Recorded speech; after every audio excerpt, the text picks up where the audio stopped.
Cylinder விலை குறைப்பை நான் வரவேற்கிறேன். பிரதமர் 100 ரூபா குறைச்சிருக்கார். அது போதாது. நான் மீண்டும் ஆட்சிக்கு வந்தால் 100 ரூபா கூட்ட மாட்டேன்னு சொல்லணும். அவர் 100 ரூபா குறைச்சவர் மீண்டும் ஆட்சிக்கு வந்தால் இந்த குறைத்த 100 ரூபாயை கூட்ட மாட்டேன்னு சொல்லட்டுமே. நாங்கள் ஆட்சிக்கு வந்தால் பெட்ரோல் 50 ரூபா, டீசல் 40 ரூபா செஞ்சாங்களா? ஒவ்வொரு இந்திய குடிமகனும் வங்கி கணக்கிலையும் 15 லட்சம் போடுறேன்னு சொன்னாங்க. போட்டாங்களா? 2 கோடி ரூபா வேலை தர்றேன்னு சொன்னாங்க. ஆண்டுக்கு 2 கோடி வேலைகளை தருகிறோம்னு சொன்னார்கள். செய்தார்களா? பெரிய முதலாளிகளாகட்டும், சிறு தொழிலாகட்டும், வியாபாரிகளாகட்டும், ஒரு டிமாண்டில் எல்லாரும் ஒத்து போகிறாங்க, இந்த ஜிஎஸ்டி சட்டத்தை மாற்றுங்க. எல்லா மாநிலங்களும் இந்த ஜிஎஸ்டி சட்டத்தை எதிர்த்து குரல் கொடுக்குறாங்க. ஆக ஜிஎஸ்டி 2.0 நாங்கள் தெளிவாக இருக்கோம். அது ஒன்றும் சந்தேகமே வேண்டாம். தமிழ்நாட்டுக்கு அடுத்தடுத்த பிரதமருடைய வருகை மக்கள் மத்தியில் ஒரு பெரிய ஒரு உற்சாகத்தை கொடுக்குது அப்படின்னு பாஜக சொல்றாங்க. இது ஏதாவது ஒரு தேர்தல் எதிரொலியாக இருக்குமா? மக்கள் மத்தியில் உற்சாகம் இருக்கா இல்லைன்னு எனக்கு தெரியாது. ஆனால் பத்திரிகைகளெல்லாம் 8 காலம் 6 காலம் 3 பக்கம் போடும்போது உங்களுக்கு மத்தியில் உற்சாகம் இருக்குன்னு நினைக்கிறேன். நீங்கள் தயவுசெய்து அவரை ஒரு கேள்வி கேட்கணும். ஏன் மதுரை எய்ம்ஸை பற்றி பேச மாட்டேங்கிறாரு? ஏன் வேலை இல்லாமையை பற்றி பேச மாட்டேங்கிறாரு? ஏன் விலைவாசி உயர்வை பற்றி பேச மாட்டேங்கிறாருன்னு கேளுங்க. யாராவது கொஞ்சம் முந்தி அடிச்சுட்டு போய் கேளுங்களேன். என்ன பண்ணுவாங்க? பிடிச்சி போடுவாங்க காவல் நிலையத்தில், சாயங்காலம் விட்டுருவாங்க. ஆனால் இவர் 5,90,000 கோடி 14 நாளில் அறிவிச்சிருக்கிறார். இன்னும் அறிவிக்க போகிறாரு. அறிவித்து முடித்த பிறகு தான் தேர்தல் அறிவிப்பாங்க. அதனால் இந்த அறிவிப்பெல்லாம் இந்த மல்லிகைப்பூ காகிதப்பூ மாதிரி தான். இது ஒரு பூ, அவ்வளோதான். 2004லேருந்து 2014 வரைக்கும் ஏராளமான பேருக்கு கல்வி கடன் கிடைச்சது. ஏராளமான பேருக்கு. எங்கள் ஊரில் ஒரு நரிக்குறவர் மகனுக்கு கல்வி கடன் கிடைச்சி அழகப்பா பல்கலைக்கழகத்தில் படித்து பட்டதாரி ஆகியிருக்கார். ஆக அதே வங்கி தான் இப்போ இருக்குது. இன்னைக்கு ஏன் கல்வி கடன் கிடைக்க மாட்டேங்குது? சார், அன்எம்ப்ளாய்மெண்ட் கன்சிடர் பண்ணும்போது அக்னிவீர் திட்டம் கொண்டு வந்தாங்க. 2021 ஜாயின் பண்ணி இப்போ 2025 பாதி பேர் வெளியே வந்துடும். அவங்களுக்கான வேலைவாய்ப்பு திட்டங்கள் உறுதி செய்யப்பட்டதாகவோ இல்லை அதற்கான முன்னெடுப்போ எது எடுத்த மாதிரி தெரியல. காங்கிரஸ் தன்னோட எடுத்த மாதிரி தெரியலேன்னு ஏன் ரொம்ப அடக்கமாக சொல்கிறீங்க? எடுக்கலை. நாங்கள் ஆட்சிக்கு வந்தால் இந்த அக்னிபத் திட்டம் ஒழிக்கப்படும். மீண்டும் இராணுவத்தில், கடல் படையில், விமானப்படையில் பழைய வழக்கப்படி தான் ரெக்ரூட்மெண்ட் நடக்கும். பாரத ஸ்டேட் வங்கி இந்தியாவில் பெரிய வங்கின்னு பீற்றுக்கொள்கிறது. ஆனால் பாரத ஸ்டேட் வங்கி இன்னைக்கு அரசுக்கு உடந்தையாக ஒரு காரியத்தை செய்வதை நான் வன்மையாக கண்டிக்கிறேன். இந்த தேர்தல் பத்திரங்கள் என்பது பெரிய விடுகதை அல்ல. அதை பற்றி பேசணும்னா ஒரு 2 லைனில் இந்திய பொருளாதாரத்தை 2 லைனில் சொல்லக்கூடிய ஒரே நபர் மோடி தான். நல்லா இருக்குன்னு சொல்லி முடிச்சிருவார். என்ன கேட்டால் எனக்கு கற்றுக் கொடுத்த கணக்கு பாடம் 5.9 விட 7.5 அதிகம்னு நான் நினைக்கிறேன். ஒருவேளை மோடி அவர்களுக்கு கற்றுக் கொடுத்த பாடம் 7.5 விட 5.9 அதிகம்னு சொல்லியிருக்கலாம். நான் என்ன பண்ணுறது? குஜராத்தில் அந்த பாடம் சொல்லியிருக்கலாம். எனக்கு தமிழ்நாட்டில் கற்றுத்தந்த கணக்கு பாடம் 7.9 அதிகம், 7.5 அதிகம்னு சொல்லி. இளைஞர் தினத்தை ஒட்டி காங்கிரஸ் கட்சியின் சார்பிலே இளம் தலைவர், முன்னாள்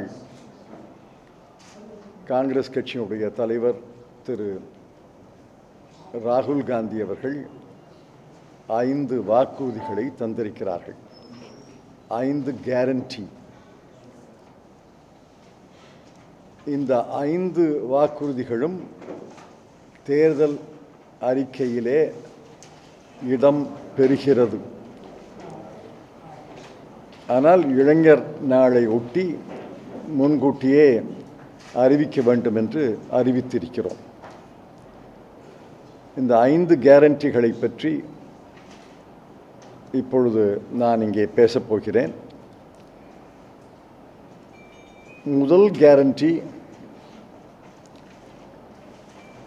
இன்று வேலையில்லாமை கோர தாண்டவம் ஆடிக்கொண்டிருக்கிறது. அரசு வெளியிடுகிற புள்ளி விவரங்களை எல்லாம் யாரும் ஏற்றுக்கொள்ளவில்லை. மொத்த வேலையில்லாமை 8%. பட்டதாரிகள் மத்தியிலே, பட்டம் பெற்றவர்கள் மத்தியிலே வேலையில்லாமை 42%. அது பல உதாரணங்களை சொல்ல முடியும். அதையெல்லாம் இப்பொழுது சொல்ல வேண்டிய அவசியமில்லை. இந்த வேலையில்லாமையை போக்குவதற்கு முதல் வழி மத்திய அரசிலே இருக்கக்கூடிய காலி இடங்களை நிரப்புவது. மத்திய அரசினுடைய நிறுவனங்கள், மத்திய அரசினுடைய கட்டுப்பாட்டிலே இருக்கக்கூடிய கல்வி நிலையங்கள், மத்திய பல்கலைக்கழகங்கள், மத்திய அரசினுடைய பொதுத்துறை, மத்திய அரசினுடைய மருத்துவமனைகள், இவையெல்லாம் நீங்கள் சேர்த்து பார்த்தீங்கன்னா 30 லட்சம் காலி இடங்கள் இருக்கின்றன. 30 லட்சம். இந்த 30 லட்சம் இடங்களையும் பூர்த்தி செய்யலாம், பூர்த்தி செய்ய வேண்டும். இவை அனுமதிக்கப்பட்ட பதவிகள். ஆக எங்களுடைய முதல் கேரண்டி, காங்கிரஸ் கட்சியின் தலைமையிலே அரசு அமைந்தால் முதல் கேரண்டி 30 லட்சம் காலி இடங்களையும் பூர்த்தி செய்வோம். அடுத்த கேரண்டி, 2வது கேரண்டி, அரசு நடத்தக்கூடிய தேர்வுகளில் கேள்வித்தாள் கசிவது என்பது வழக்கமாகிவிட்டது. உத்தரப்பிரதேச மாநிலத்திலே மட்டும் கடந்த 10-15 நாட்களிலே 2 கேள்வித்தாள்கள் கசிந்திருக்கின்றன. முதலில் போலீஸ் கான்ஸ்டபிள் தேர்வு, அதில் ஏறத்தாழ 48 லட்சம் விண்ணப்பதாரர்கள் அந்த தேர்வை எழுதினார்கள். 2 நாட்கள் கழித்து கேள்வித்தாள் கசிந்து விட்டது என்று அதை ரத்து செய்தார்கள். எத்தனை செலவு, எவ்வளவு அலைச்சல், எவ்வளவு துன்பம், எவ்வளவு மனச்சோர்வு, அந்த குடும்பங்கள்லாம் எந்த அளவுக்கு சீரழிக்கப்பட்டிருக்கின்றன என்பதை சிந்தித்து பார்க்க வேண்டும். அடுத்தது ரெவ்யூ ஆஃபீஸர்னு ஒரு பதவி. அந்த ரெவ்யூ ஆஃபீஸர் பதவிக்கு 10 லட்சம் பேர் விண்ணப்பதாரர்கள், அதையும் ரத்து செய்தாங்க. இதையெல்லாம் தடுக்க முடியும், தடுக்க வேண்டும். ஆக காங்கிரஸ் தலைமையிலே ஆட்சி அமைந்தால் புதிய சட்டத்தை நிறைவேற்றி, இந்த பாரதிய ஜனதா கட்சி ஒரு சட்டத்தை நிறைவேற்றி பிப்ரவரி மாதம் 12ஆம் தேதி அமலுக்கு கொண்டாந்தாங்க. அது வலிமை இல்லாத, உப்புச்சப்பில்லாத சட்டம். நாங்கள் புதிய சட்டம் கொண்டு வருவோம். கேள்வித்தாள் கசிந்தால் அந்த குற்றவாளிகளை அடையாளம் கண்டு விரைவு நீதிமன்றங்களில், ஃபாஸ்ட் ட்ராக் கோர்ட்டில் அவர்களுக்கு தண்டனையை பெற்றுத் தருவோம். அது மட்டுமல்ல, இந்த பாதிக்கப்பட்ட தேர்வு எழுதியவர்களுக்கு இழப்பீடும் தருவோம். இது 2 தான் வித்தியாசப்படுத்திக்கிறது. இன்றைக்கி இருக்கிற பல்லில்லாத, உப்புச்சப்பில்லாத சட்டத்துக்கும் எங்களுடைய யோசனைக்கும் எங்களுடைய கேரண்டிக்கும் வித்தியாசம் என்னவென்றால், ஃபாஸ்ட் ட்ராக் கோர்ட்டில் அவர்களை தண்டிப்போம். பாதிக்கப்பட்ட தேர்வு எழுதியவர்களுக்கு இழப்பீடு தருவோம். 3வது guarantee, right to apprenticeship act. இன்றைக்கி ஒரு அப்ரெண்டிஸ்ஷிப் ஆக்ட் இருக்குது, பயிற்சியாளர்கள் சட்டம் இருக்குது. ஆனால் அதில் நிபந்தனைகள் எல்லாம் கிடையாது. இந்தியாவில் 45,000 நிறுவனங்கள் தான் அந்த சட்டத்தின் கீழே பயிற்சியாளர்களை எடுக்கிறாங்கன்னு ஒரு புள்ளி விவரம் சொல்லுது. அதை ஏற்றுக்கொள்ள முடியாது. நாங்கள் கொண்டு வர சட்டம் தனியார் நிறுவனம், பொதுத்துறை நிறுவனம் இரண்டுமே கட்டாயமாக பயிற்சியாளர்களை பணிக்கு வைக்கணும். 1 வருஷம் பயிற்சி, 1 லட்சம் ரூபாய் ஸ்டைப்பெண்ட் தருவோம். அதாவது மாதம் 8,000 ரூபா 9,000 ரூபா அளவில் டிப்ளமா படித்தவர்களுக்கும் பட்டதாரியானவர்களுக்கும் இந்த திட்டம் அமலாகும். எல்லா நிறுவனங்களும் இந்த பயிற்சியாளர்களை நியமிக்க வேண்டும். எங்களுடைய கணக்குப்படி ஒரு 10 லட்சம் நிறுவனங்களில் பயிற்சியாளர்களை நியமிக்க முடியும். 10 லட்சம் நிறுவனங்களில் பயிற்சியாளர்களை நியமித்தால் ஏராளமான இளைஞர்களுக்கு படிப்பு முடிந்தவுடன் ஒரு வாய்ப்பு கிடைக்கும், பயிற்சி கிடைக்கும், ஸ்டைப்பண்ட் கிடைக்கும். ஓராண்டு பயிற்சிக்கு பிறகு வேலை கிடைப்பதற்கான வாய்ப்புகள் அதிகரிக்கின்றன. ஆகவே ரைட் டு அப்ரெண்டிஸ்ஷிப் ஆக்ட் இன்றைக்கி உரிமையாக இல்லை, சட்ட உரிமையாக்குவோம். இது 3வது கேரண்டி. 4வது கேரண்டி ஆங்கிலத்தில் கிக் ஒர்க்கர்னு சொல்கிறோம். இப்போ இந்த ஜொமாட்டோ, ஸ்விக்கி, ஊபர் இவர்களெல்லாம் கிக் ஒர்க்கர். இவர்களுக்கு எந்த சட்டமும் கிடையாது, எந்த சட்ட பாதுகாப்பும் கிடையாது, எந்த சமுதாய பாதுகாப்பு சோஷியல் செக்யூரிட்டியும் கிடையாது. ஆகவே இவர்களுக்காக ஒரு சட்டம் கொண்டு வந்து இவர்களுடைய வேலைகளை ஒழுங்குபடுத்தி இவர்களுக்கு ஒரு சமூக பாதுகாப்பு தரக்கூடிய சட்டத்தை கொண்டு வருவோம். இது 4வது கேரண்டி. 5வது கேரண்டி ஸ்டார்ட் அப். பல இளைஞர்கள் தொழில் தொடங்க பல எண்ணங்கள், பல சிந்தனைகள் இருக்குது. ஆனால் தொழில் தொடங்க முடியாமல் தவிக்கிறாங்க. காரணம் முதலீடு கிடையாது, முதல் கிடையாது. உலகத்தில் பெரிய நிறுவனங்கள் எல்லாம், இந்த உலகத்தில் இருக்கக்கூடிய 3 பெரிய நிறுவனங்கள் எல்லாம் ஒரு கார் ஷெட்டில் தான் தொடங்கப்பட்டது. முதல் நிறுவனம் மைக்ரோசாஃப்ட், 2வது ஆப்பிள், 3வது கூகுள். 3மே சிறிய அளவில் கார் ஷெட்டில் கல்லூரி வளாகத்தில் தான் தொடங்கப்பட்டது. அந்த மாதிரி நிறைய இளைஞர்கள் இந்தியாவில் இருக்கிறாங்க. அவர்களை ஊக்குவிக்கணும்னா அவர்களுக்கு முதலீடு உதவி செய்ய வேண்டும், கேபிட்டல் சப்போர்ட் செய்யணும். அதற்கு 10,000 கோடி ரூபாய் இந்த புதிய தொழில்கள் தொடங்குவதற்காக அரசினுடைய நிதியில் இருக்குது. அதில் பாதி தொகை 5,000 கோடி ரூபாயை எடுத்து ஒரு நாடாளுமன்ற தொகுதிக்கு 10 கோடி ரூபாய் என்று ஒதுக்கினார். 543 நாடாளுமன்ற தொகுதிகள் இருக்கின்றன. ஆக ஏறத்தாழ 5,500 கோடி ரூபாய் தேவைப்படும். அது இருக்குது. அதை ஒரு நாடாளுமன்ற தொகுதிக்கு 10 கோடி என்று பிரித்து தந்து அந்த நாடாளுமன்ற தொகுதிக்கு உட்பட்ட இளைஞர்கள் தொழில் தொடங்க முன் வந்தால் அவர்களுக்கு இந்த 10 கோடியிலிருந்து முதலீடுக்காக உதவி செய்யப்படும். அப்படி செய்யும் பொழுது ரிசர்வ் தொகுதியில் தலித் மாணவர்கள் இருப்பார்கள், இளைஞர்கள் இருப்பாங்க.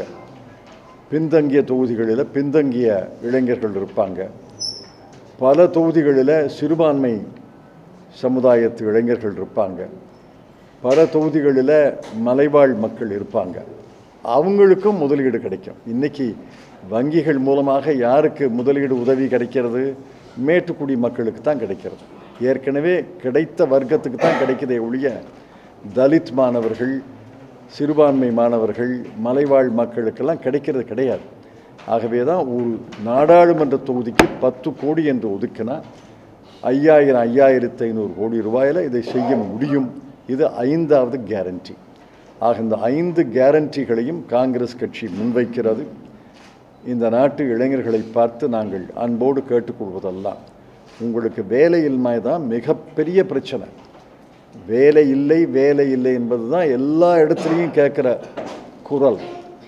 யாராவது 2 பேரில் வந்தாங்கன்னா ஒருத்தர் என் பிள்ளைக்கு வேலை வாங்கித்தாங்க, என் பொண்ணுக்கு வேலை வாங்கித்தாங்க.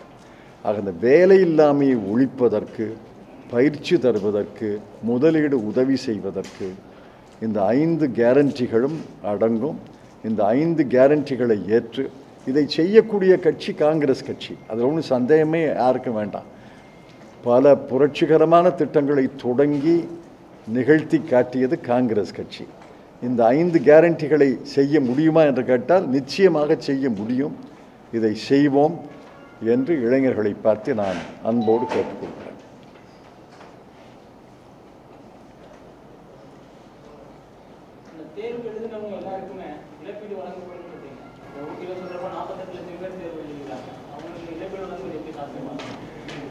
அதெல்லாம் டீட்டெயில், அதெல்லாம் யோசிக்கணும். ஆனால் குற்றவாளிகள்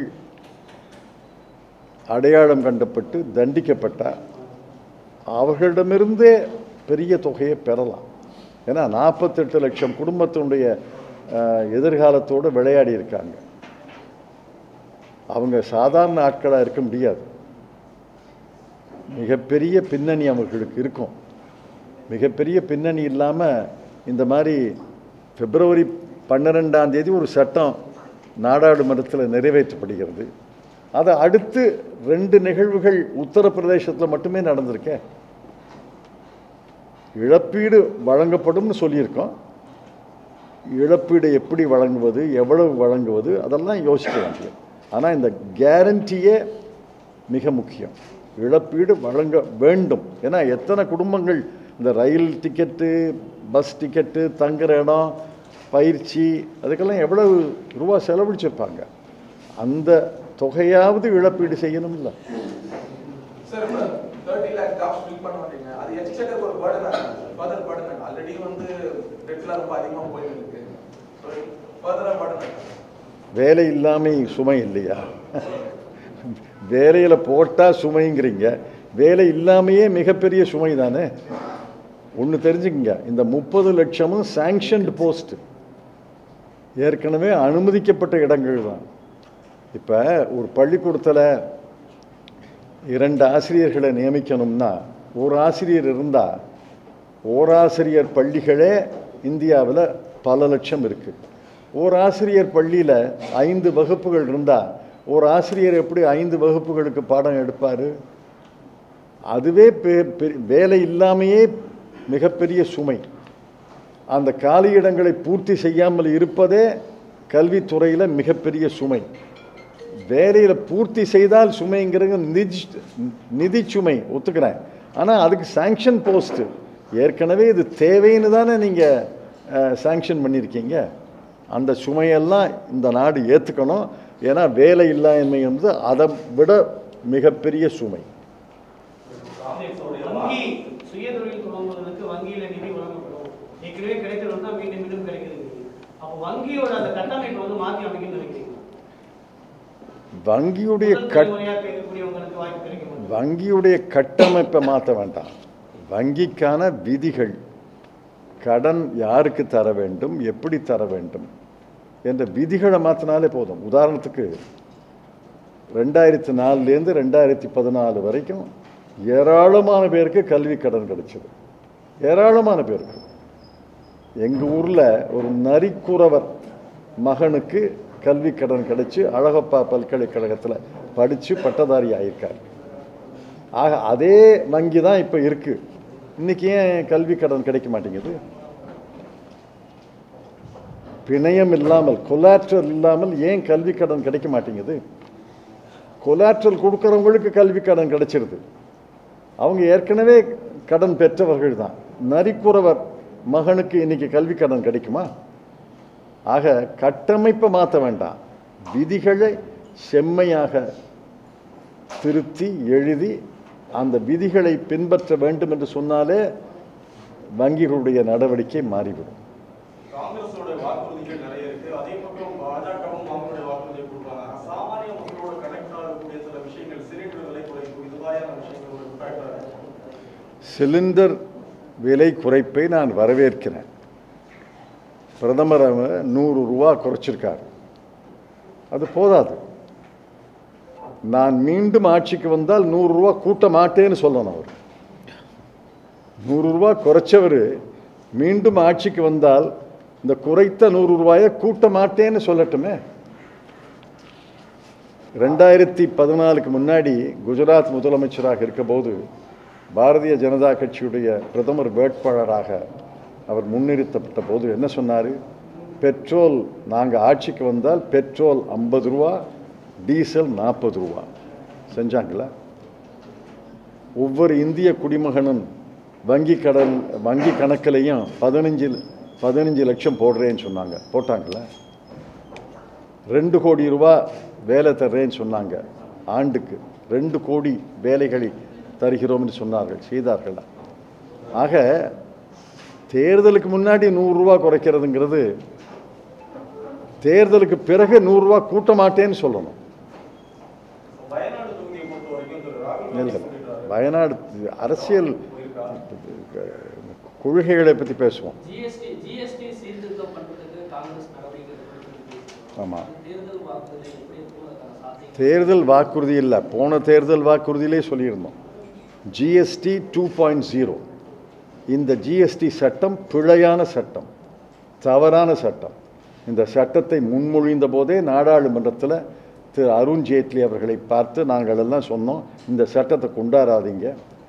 ஜூலை மாதம் 1 தேதி கொண்டாடணும்னு ஒன்று விதி கிடையாது. 3 மாதம் தள்ளி போடுங்க, புதிய வரைவு சட்டத்தை தயாரிங்க, நாங்கள் பார்க்குறோம், அப்புறம் நிறைவேற்றும். இல்லை நான் ஜூலை 1ஆம் தேதியே கொண்டாடணும்.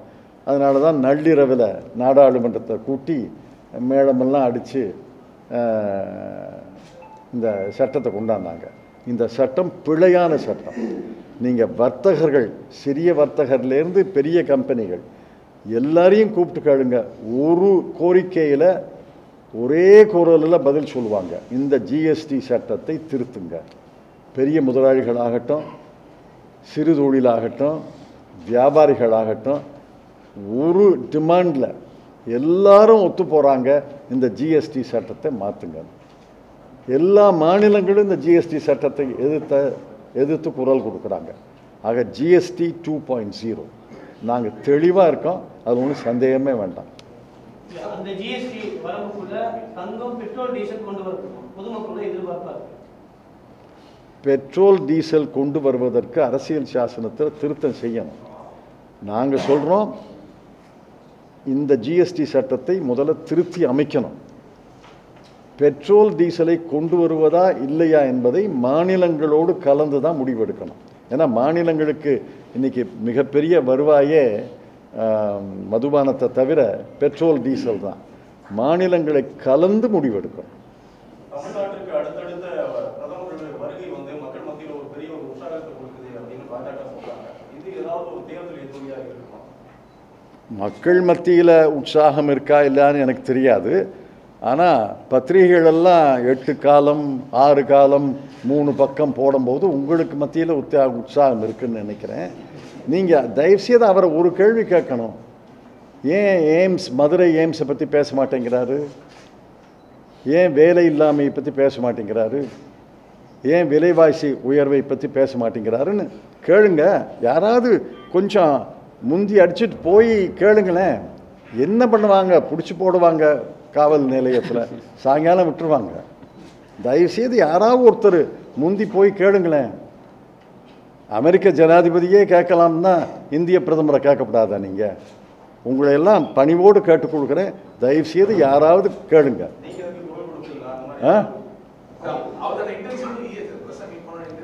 நீங்கள் கேளுங்க, உரத்த குரலில் கேளுங்க.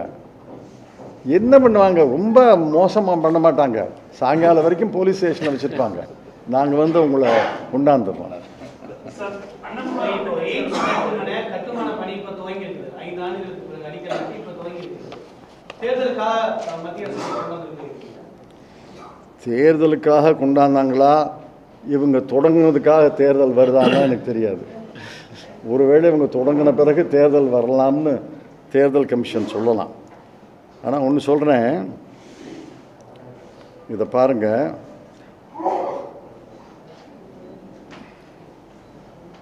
அதாவது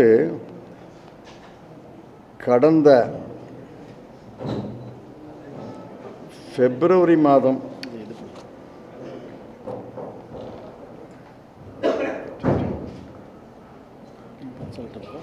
இல்லை, ஐ காட் தி லிஸ்ட். ஆ, இதில் வரமாட்டேங்குது. பிப்ரவரி மாதம் 22ஆம் தேதியிலிருந்து கவனமாக கேளுங்க. பிப்ரவரி மாதம் 22ஆம் தேதியிலிருந்து மார்ச் மாதம் 7ஆம் தேதி வரைக்கும், அப்படின்னா ஒரு 14-15 நாளில் 5,90,661 கோடி ரூபாய்களுக்கு பிரதமர் அறிவிச்சிருக்கிறார். 14 நாளில் 5,90,000 கோடி. 5,90,000 இல்லை, 5,90,000 கோடி. இதில் தமிழ்நாட்டுக்கு 17,300 கோடி அறிவிச்சிருக்கிறார். இதுக்கெல்லாம் பட்ஜெட்டில் ஒரு வரி கூட நான் பார்க்கலையே. 5,90,000 கோடி ரூபாய் ஒரு வரி கூட கிடையாதே பட்ஜெட்டில். கேளுங்க, வரி இருக்கா? பட்ஜெட் எக்ஸ்பெண்டிச்சர் லைன் எக்ஸ்பெண்டிச்சர்னு ஒரு வரி இருக்கும். ஒரு திட்டத்துக்கும் ஒரு வரி இருக்கும். ஒரு வரி கூட நான் பார்க்கல. நீங்கள் யாராவது பார்த்துருந்தீங்கன்னா சொல்லுங்கள். ஒன்று. ரெண்டாவது, பணம் ஒதுக்கியிருக்காங்களா? முடிய போகிற பட்ஜெட்டில் ஒதுக்கியிருக்காங்களா, இல்லை வரப்போகிற ஆண்டு பட்ஜெட்டில் ஒதுக்கியிருக்காங்களா? எனக்கு தெரிஞ்ச வரைக்கும் இல்லை. ஆனால் இவர் 5,90,000 கோடியை 14 நாளில் அறிவிச்சிருக்கிறார். இன்னும் அறிவிக்க போகிறாரு. அறிவித்து முடித்த பிறகு தான் தேர்தல் அறிவிப்பாங்க. அதனால் இந்த அறிவிப்பெல்லாம் இந்த மல்லிகைப்பூ, காகிதப்பூ மாதிரி தான். இது ஒரு பூ, அவ்வளோதான். சார், அன்எம்ப்ளாய்மெண்ட் கன்சிடர் பண்ணும்போது அக்னிவீர் திட்டம் கொண்டு வந்தாங்க. அது 2021ல ஜாயின் பண்ணி இப்போ 2025ல வந்து பாதி பேர் வந்து வெளியே வந்துடும். அவங்களுக்கான வேலைவாய்ப்பு திட்டங்கள் வந்து உறுதி செய்யப்பட்டதாகவோ இல்லை அதற்கான முன்னெடுப்போ எது எடுத்த மாதிரி தெரியல. காங்கிரஸ் வந்து தன்னோட எடுத்த மாதிரி தெரியலையான்னு ஏன் ரொம்ப அடக்கமாக சொல்கிறீங்க? எடுக்கலைன்னு சொல்லுங்க. எடுக்கவில்லை. அவர்களை அனாதையாக விட்டு விட்டார்கள்னு சொல்லுங்க. அவர்களை அனாதையாக விட்டு விட்டார்கள். அவர்களுக்கு மறுவாழ்வு தரணும். அதை காங்கிரஸ் செய்யும். அந்த அன்எம்ப்ளாய்மெண்ட் வந்து ஒருவேளை வேலைவாய்ப்பு கிடைக்கல அப்படின்னா அவங்களுடைய ரியாக்ஷன் என்னவாக இருக்கும் நீங்க எதிர்பார்க்கணும்? ரியாக்ஷன் என்னவா இருக்கும்னு அவங்களெல்லாம் கேட்கணும். நாங்கள் ஆட்சிக்கு வந்தால் இந்த அக்னிபத் திட்டம் ஒழிக்கப்படும். மீண்டும் இராணுவத்தில், கடல் படையில், விமானப்படையில் பழைய வழக்கப்படி தான் ரெக்ரூட்மெண்ட் நடக்கும். இந்த அக்னிபத் திட்டம் தவறு தான். ஆணவங்களுக்கு எப்படி மறுவாழ்வு தருவது என்பதை யோசிக்கணும். ஆனால் மறுவாழ்வு கண்டிப்பாக தரணும். முந்தைய அரசு செய்த தவறுக்கு அடுத்த அரசு தான் பரிகாரம் காணணும். என்ன பண்ண முடியும்? தேர்தல் ஆணையத்தில் தேர்தல் பத்திரங்களை வந்து சமர்ப்பிப்பதற்கு வந்து அவகாசம் கேட்குது. அதை எப்படி பார்க்கணும்? இந்த அவகாசம் கேட்டு திங்கட்கிழமை அன்னைக்கு கேஸ் விசாரணைக்கு வருது. அதனால் நான் கவனமாக பதில் சொல்லணும். பாரத ஸ்டேட் வங்கி இந்தியாவில் பெரிய வங்கின்னு பீற்றுக்கொள்கிறது. ஆனால் பாரத ஸ்டேட் வங்கி இன்னைக்கு அரசுக்கு உடந்தையாக ஒரு காரியத்தை செய்வதை நான் வன்மையாக கண்டிக்கிறேன். இந்த தேர்தல் பத்திரங்கள் என்பது பெரிய விடுகதை அல்ல. 21,127 பத்திரங்கள் தான் விற்கப்பட்டிருக்கின்றன. 21,127 நினைக்கிறேன். ஒவ்வொரு பத்திரத்துக்கும் ஒரு எண் இருக்கிறது. ஆதார் எண் மாதிரி ஒவ்வொரு பத்திரத்துக்கும் ஒரு தனி நம்பர் எண் இருக்கிறது. ஒவ்வொரு பத்திரத்தையும் யார் வாங்கினாங்கிறது பாரத ஸ்டேட் வங்கிக்கு தெரியும். யார் அந்த பத்திரத்தை ரொக்கமாக மாற்றினாங்கிறதும் தெரியும். இது ஒன்றும் ஸ்டேட் வங்கியுடைய லட்சம் கிளைகள் எல்லாம் கிடையாது. ஒரு வங்கி 10 கிளைகள் தான். 10 கிளைகள் தான் விற்றுருக்காங்க, மாற்றிருக்காங்க. ஆக 10 இடங்களில் தான் இந்த தகவல் இருக்கிறது. சுலபமான வழி ஒன்றும் பெரிய விடுகதை இல்லை. முதல் காலத்தில் பத்திரங்களுடைய நம்பரை எழுதணும். இங்கே போர்டு இருந்துச்சுன்னா நான் எழுதி காட்டுவேன். போர்டு இல்லை, போர்டும் சாக் பீஸ் இருந்துச்சுன்னா எழுதி காட்டுவேன். போர்டில் முதல் காலத்தில் வரிசையாக 1 2 3 அப்படின்னு நம்பரை எழுதுங்க. ரெண்டாவது காலத்தில் யார் வாங்கினாங்க எல்லாருக்கும் தெரியும். ஏன்னா வாங்கும்போது கேஒய்சி, நோ யுவர் கஸ்டமர் கொடுத்து தான் வாங்கணும். ஒரு கம்பெனி வாங்கியிருக்கோம் அல்லது தனியார் வாங்கியிருப்பார், அந்த ரெண்டாவது காலத்தில் எழுதுங்க. மூணாவது காலத்தில் அந்த பத்திரம் யாருக்கு போணுச்சு, எப்போ போனாலும் வேண்டாம். அந்த பத்திரத்தை யார் மாற்றினாங்க, ரொக்கமாக மாற்றினாங்க. வாங்கிறதுக்கும் அவகாசம் 15 நாட்கள் தான், மாற்றுறதுக்கும் அவகாசம் 15 நாட்கள் தான். 365 நாள் இந்த காரியம் நடக்கலை. 15 நாட்களில் தான் வாங்கணும், 15 நாட்களில் தான் மாற்றணும். ஆக மூணாவது காலத்தில் யார் ரொக்கமாக மாற்றினாங்கன்னு பாருங்கள். முடிஞ்சு போச்சுல்ல. யார் வாங்கினாங்க, யார் மாற்றினாங்க தெரியுதில்ல, எந்த அரசியல் கட்சி மாற்றினதுன்னு தெரியுதில்ல. இதை சொல்கிறதுக்கு 4 மாதமா? அதான் இந்த தேர்தலுக்கு முன்னாடி இந்த செய்திகள் வந்துவிடக்கூடாது என்பதில் அரசு கவனமாக இருக்கிறது. ஏன் பாரத ஸ்டேட் வங்கி உடந்தையாக இருக்கிறது? எதற்காக தேர்தல் கமிஷன் அவர்களுக்கு வக்காலத்து வாங்குறாங்க? ஒரே நாளில் செய்ய முடியும், ஒரே நாளில் செய்ய வேண்டும். சுப்ரீம் கோர்ட் இதற்கு நல்ல தீர்ப்பை தரும் என்று நான் நம்புகிறேன்.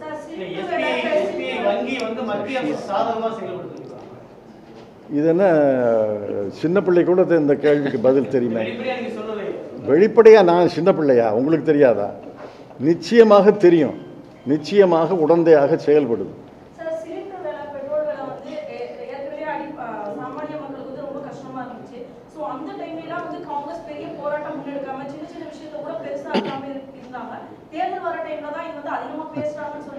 தவறுமா? ஒவ்வொரு முறையும் பெட்ரோல் விலை ஏறும்போது, டீசல் விலை ஏறும்போது நாங்கள் போராட்டம் நடத்தியிருக்கிறோம்.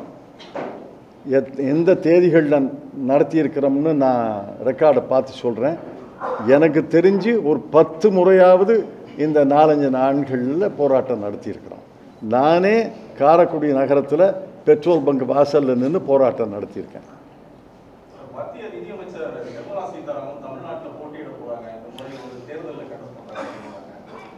இந்த பாருங்க, காங்கிரஸ் தேர்தல் அறிக்கையில் இதை பற்றி குறிப்பிடலை, அதனால அதுக்கு நான் பதில் சொல்ல முடியாது.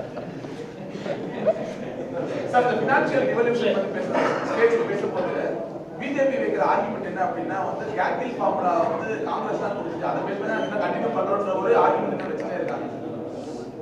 கேட்கில் ஃபார்முலாலாம் பழைய கதை. அதுக்கப்புறம் கேட்கில் முகர்ஜி ஃபார்முலான்னு வந்துருச்சு, அதுவும் பழைய கதை. ஏன் கேட்கிலை பிடிச்சிருக்கீங்க? நீங்கள் தான் மோடி ராஜ் நடக்குது, நீங்கள் உங்கள் மோடி ஃபார்முலாவை கொண்டு வாங்க. மாநில அரசுகளை வஞ்சிக்கப்படாது. இந்த தமிழ்நாடு அரசு பட்ஜெட்டில் நிதியமைச்சர் தென்னரசு அவர்கள் உரையை நான் படித்து பார்த்தேன், நேற்று தான் மறுபடியும் படித்து பார்த்தேன். எந்த அளவுக்கு தமிழ்நாடு வஞ்சிக்கப்பட்டிருக்கிறது, ஜிஎஸ்டி காம்பன்சேஷன் நிறுத்தினதில் எந்த அளவுக்கு இழப்பு ஏற்பட்டிருக்கிறது, கடன் வாங்குவது எந்த அளவுக்கு குறைக்கப்பட்டிருக்கிறது, எல்லாம் புள்ளிவிவரம் தந்திருக்கிறாரு. இதே தான் பாலகோபால் கேரளம் நிதியமைச்சர் எனக்கு சொன்னார், இதே தான் கர்நாடக நிதியமைச்சர் முதலமைச்சர் சொன்னார், இதைத்தான் தெலுங்கானா முதலமைச்சர் சொல்கிறாரு, மேற்கு வங்க முதலமைச்சர் சொல்கிறாரு, பஞ்சாப் முதலமைச்சர் சொல்கிறாரு.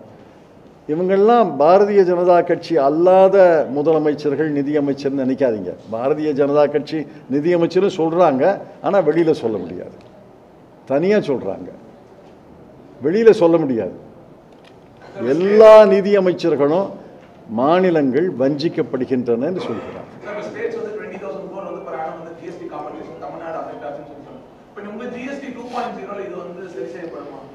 ஜிஎஸ்டி 2.0ல மாநிலங்களுக்கு இழப்பு ஏற்படாது. இழப்பு ஏற்பட்டால் அதுக்கு இழப்பீடு தரணும், இதுதான் எங்கள் கொள்கை. ஜிஎஸ்டி பற்றி சட்டம் வர்றதுக்கு முன்னாடி பேச்சுவார்த்தை நடத்த போது, மாநில நிதியமைச்சர்களை அழைத்து பேச்சுவார்த்தை நடத்திய போது இந்த உறுதியைத்தான் நான் தந்தேன். ஜிஎஸ்டியில் இழப்பு வராது. நாங்கள் சொல்கிற ஜிஎஸ்டியில் இழப்பு வராது. இப்போ இழப்பு வந்தால் இழப்பீடு தருகிறோம்னு சொன்னேன். இவங்க இழப்பு வர்ற மாதிரி சட்டம் போட்டாங்க. இழப்பீடு வந்தது, 5 ஆண்டுகளில் நிறுத்திட்டாங்க. ஆக ஒரு தவறு இல்லை, 3 தவறுகள்.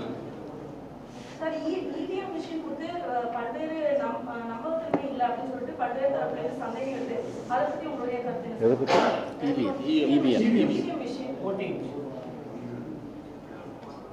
இவிஎம் மிஷினில் நம்பிக்கை இழந்த மக்கள் நிறைய பேர் இருக்காங்க. நாங்கள் தேர்தல் அறிக்கையில் இதற்கு ஒரு வழி சொல்லியிருக்கிறோம். ஆனால் தேர்தல் அறிக்கையை காங்கிரஸ் காரிய கமிட்டி ஏற்றுக்கொண்ட பிறகு தான் அதை பற்றி நான் பேச முடியும். நான் அதை பற்றி வெளிப்படையாக பேச முடியாது. ஆனால் மக்கள் மத்தியில் இவிஎம் முறையில் ஒரு அவநம்பிக்கை இருக்கிறது. அந்த அவநம்பிக்கையை தேர்தல் கமிஷன் போக்க வேண்டும். அதை போக்குவதற்கு நாங்கள் ஒரு வழி வச்சிருக்கிறோம். அந்த வழியை தேர்தல் அறிக்கையில் சொல்கிறோம்.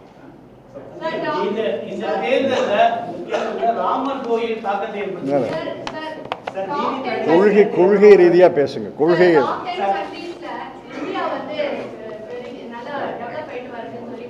என்னங்க?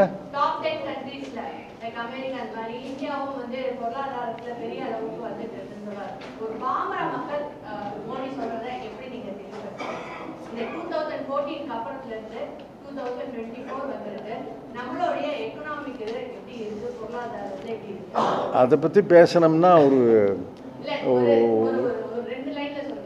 2 லைனில் இந்திய பொருளாதாரத்தை 2 லைனில் சொல்லக்கூடிய ஒரே நபர் மோடி தான். நல்லா இருக்குன்னு சொல்லி முடிச்சிருவார். 40% அன்எம்ப்ளாய்மெண்ட். 10 ஆண்டுகளில் 5.9. 2014 2024 இவங்க திருத்திய நம்பரை சேர்த்து சொல்கிறேன். 5.9. 2004 2014 7.5. என்ன கேட்டால் எனக்கு கற்றுக் கொடுத்த கணக்கு பாடம் 5.9 விட 7.5 அதிகம்னு நான் நினைக்கிறேன். ஒருவேளை மோடி அவர்களுக்கு கற்றுக் கொடுத்த பாடம் 7.5 விட 5.9 அதிகம்னு சொல்லியிருக்கலாம். நான் என்ன பண்ணுறது? குஜராத்தில் அந்த பாடம் சொல்லியிருக்கலாம். எனக்கு தமிழ்நாட்டில் கற்றுத்தந்த கணக்கு பாடம் 7.9 அதிகம், 7.5 அதிகம்னு சொல்லி. என்ன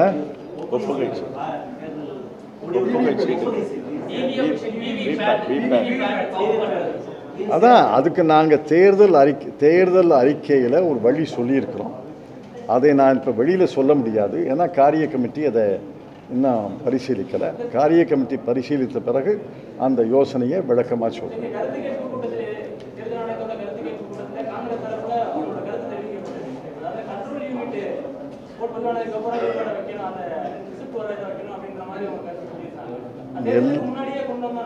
எல்லா கருத்துக்களையும் பரிசீலித்து நாங்கள் ஒரு தீர்வு சொல்லியிருக்கிறோம்.